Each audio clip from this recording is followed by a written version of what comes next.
good day, and happy Thursday.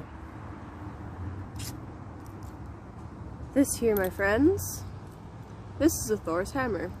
Doesn't really look like one that you would typically recognize, right?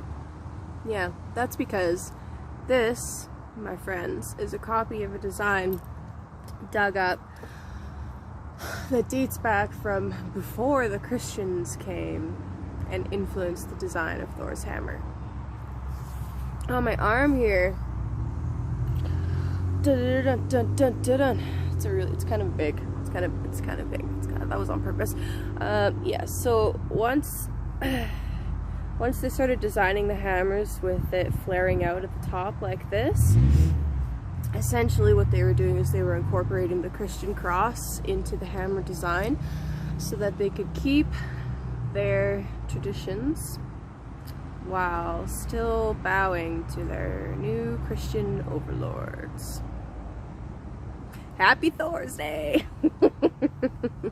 So one thing I wanted to do before I pulled some runes for today is actually show you guys what I do with the ashes and stuff from smudging and from different rituals and whatnot.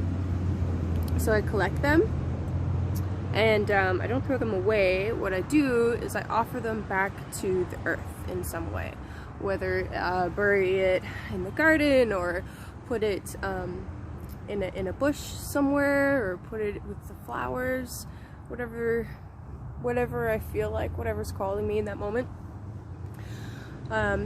Just for a couple different reasons. And I didn't come up with this.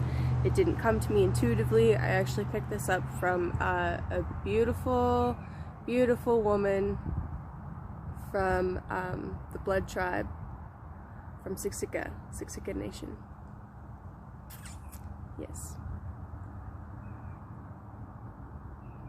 Beautiful lady. I'm eternally grateful for the fact that through my recovery process from addiction and trauma, that I've met a lot of different women from across the whole country, really, and it really opened my eyes, and I started learning about the real history of Canada and some of the awful atrocities. But I'm not going to get into that today. What I am going to do is honor Mother Earth and Creator. So you take your ashes, all of the stuff, and if you have any tobacco leaves, that is excellent as well. There is some sage in here that didn't fully get burned, but that's okay, because I'm giving it back to the earth. And yeah, you can say a little prayer if you want. I like to say a little something. It depends on my mood exactly what I say, but yeah. And then yeah, we just sprinkle it or bury it or whatever the case may be. My nose just got so itchy all of a sudden. Sorry, I'm human, you guys. Yeah, so that's what I do, and yeah, it's a nice little way to offer back to the earth something that she has provided for you. In addition to that, the ash helps neutralize acidic soil, so there's a twofold benefit there, and it adds nitrogen back into the soil as well. So circle of life. Okay, so I'm gonna do that, but I actually just realized I don't have very much room on my phone. It's because I've recorded a lot of videos and I haven't deleted them. So, my runes. Here we go. God within, God without. How could I ever be in doubt? There is no place where I may go and not there see God's face, not know. I am God's vision and God's ears. So through the harvest of my years, I am the sower and the sown, God's self unfolding and God's own. So are you, my friends.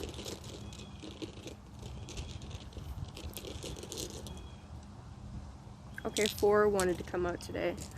I'm okay with that. Sick. Okay. Wow. Alright, so the first one, the crystal is blank, but this is actually supposed to represent Thursaz. Thursaz is Thor's motherfucking hammer. This is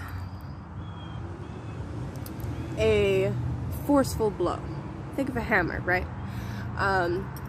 It is intended to pierce through and destroy anything that is not for your highest good.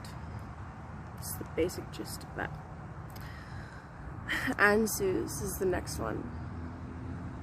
This is typically assigned to Odin, but it really represents a common ancestral divine lineage. It's all about wisdom and unexpected messages. See, Odin is kind of a trickster himself. He has several different forms. Loki is one of them. And he's known for his two ravens, Hunin and Munin. And oh, hello, squirrel. Unexpected messenger.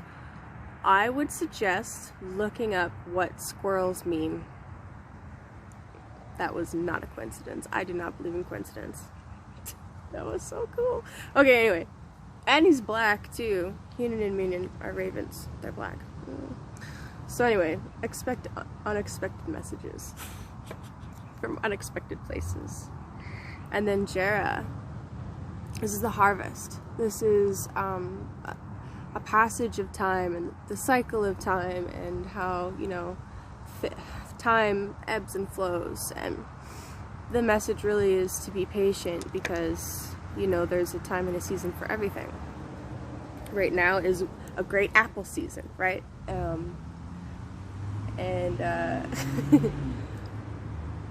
know, that we were just in harvest season, so now we're like preparing for winter, right?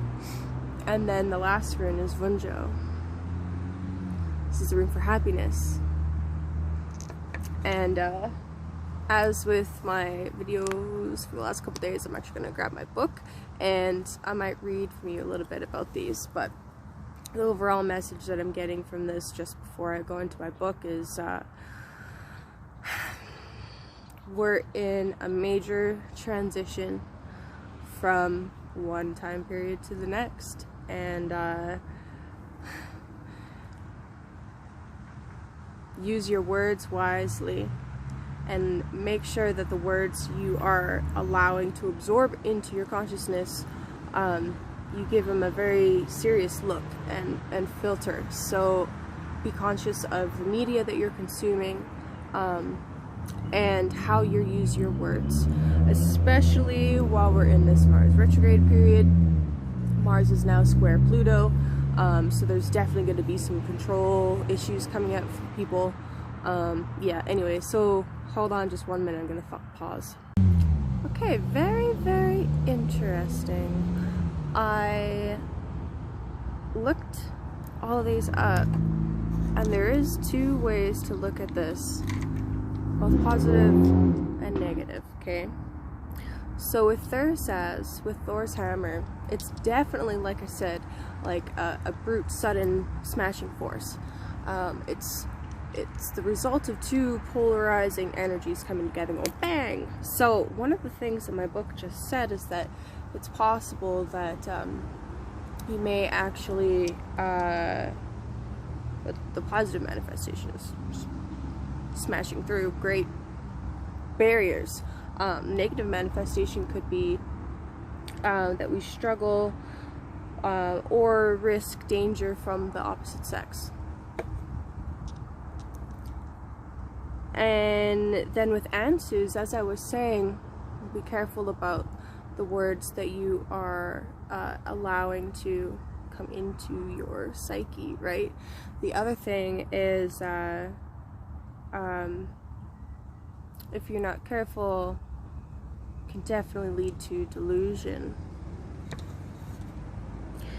And then with Jera, Jera is definitely about like right timing and right action, and a proper or a good harvest can be a result of good action, and like putting the work in.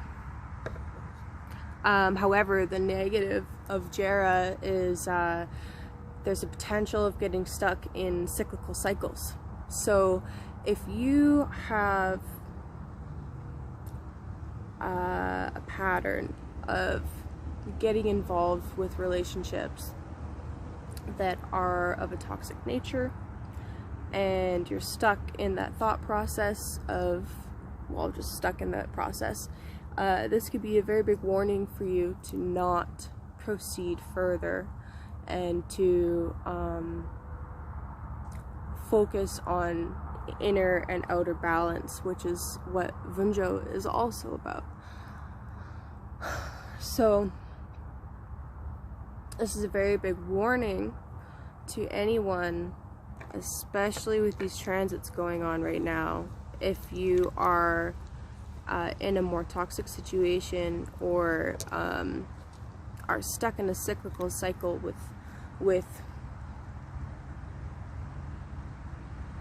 let's face it, addictive patterns, to really take stock and ensure that you're not deluding yourself, and